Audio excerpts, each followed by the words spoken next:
The Game of the Week is sponsored by Ken Bates Guitar Bazaar. Hello and welcome to our Gridiron 7 overtime preview of our Game of the Week. It's the Walters Blue Devils taking on the Velma-Alma Comets. And Tyler, what are your initial thoughts on this matchup? I think going into this matchup is going to be a great game. Both teams are going to the matchup undefeated. They both have blue teams out. That gives them a ton of momentum, a ton of confidence going into this matchup. But only one team will be able to come out on top. It will definitely be interesting to see how Velma-Alma kind of adjusts to 11-man when they play a team like Walters, right? I know one thing that they both talked about, because I went out to Walters, you know, it's out Velma-Alma, so we have a little bit of our own like little unique perspective here. Coach Griffin essentially said the same thing, where it's like, okay, we want to be downhill, we want to be physical. I'm assuming they said the same over there too. Definitely. I was talking to Coach Norton. He emphasized how both teams, Walters and his team, has a great running game. He said whoever gets out and starts early in this game will probably have that edge, and who's able to set that tone as well with the running game. But what's interesting, as you said, Velma-Alma moved up from 8-man to 11-man, starting the season 2-0. They're coming off a good season last year, although there was 8-man. Just moving up to 11-man, starting the season 2-0, that has to give you some type of confidence, some type of trust in your staff, the team, and the work you've been putting in. So I think it'll be a good one for sure. I think it's going to be an absolute dogfight. It's going to be one in the trenches. Both coaches mentioned it, saying, hey, we have to establish our identity. We have to stop the run. They're not going to go throw it the ball 50 times. It's like it's a little bit of a change from 8-man. A lot of we saw from Velma-Alma last year, tossing it all over the field. That's how they move the ball. Now they have that more physical identity where they rely on their size up front that they had from Class B, where it was just a super advantage over everybody. Now in Class A, it's still the same story. For you, what kind of sense did you get from Velma-Alma saying, like, hey, this is how we're going to stop Walters?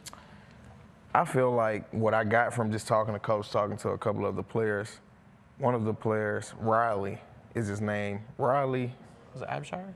Riley Abshire, yeah. I was thinking about it. So, yeah, Riley Abshire said that he's just ready to put a body on their body. And what I got from that pretty much is they're ready to be in the trenches. It's going to be a game that's won in the trenches. Coach talked about the running game. You said that Walter spoke about the running game as well. So just from my perspective, it's a game that's going to be won in the trenches. It's going to be a physical game, a dogfight like you said. And I just feel like, you know, you spoke about how it's going to be more from that physical specimen. I believe now that Velma-Alma is an 11-man, their offense has gotten better, maybe because they have to scheme more. It's not just toss it up, run, do what they did in 8-man, get to the outside. Now you have to have a scheme. It's 11 people on the field, 22 to be exact, and now you have to kind of just move all the moving parts. Everything has to come together. So yeah. Yeah, I know, because I went out there preseason, talked to him about like, hey, like what's the coaching difference between 8-man and 11-man? He said, honestly, it's not that big of a deal. Did they talk about that at all? Like, this is how we've adjusted so far. They haven't. I didn't get a chance to quite ask about how they've just adjusted, but I know I asked what he was excited about going into this season after starting 2-0, and he was just saying that Coach Norton said that he was excited about how his team has been playing, but he says he hasn't felt like they've started the game off fast, and he said they plan to do that this week, which is tomorrow. So going into this game, I feel like we might want to watch out for that. And I'm kind of in the same boat here. I mean, you have to start out fast, right? Walters, back-to-back weeks, they've averaged 45 points on offense. They are dialing up the plays. They're scoring. They're running everybody out of the building so far. It's not really building the field, but, you know, same thing. It's a little basketball reference. Right. That's neither here nor there. Outside of the run game, what is kind of the key to win for both teams for you?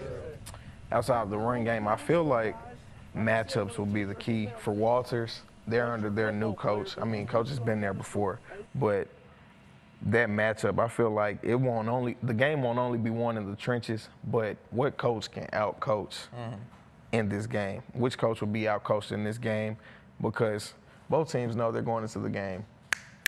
Ground and pound, air it out here and there. But what coach will come out on top? Who will call the right play at the right time to finish the game? Because both teams can score. Yeah, both teams can score, and they hopefully will light it up, give us plenty of highlights, and we'll have everything you guys need to know right here on 7 News tomorrow night at 10 o'clock.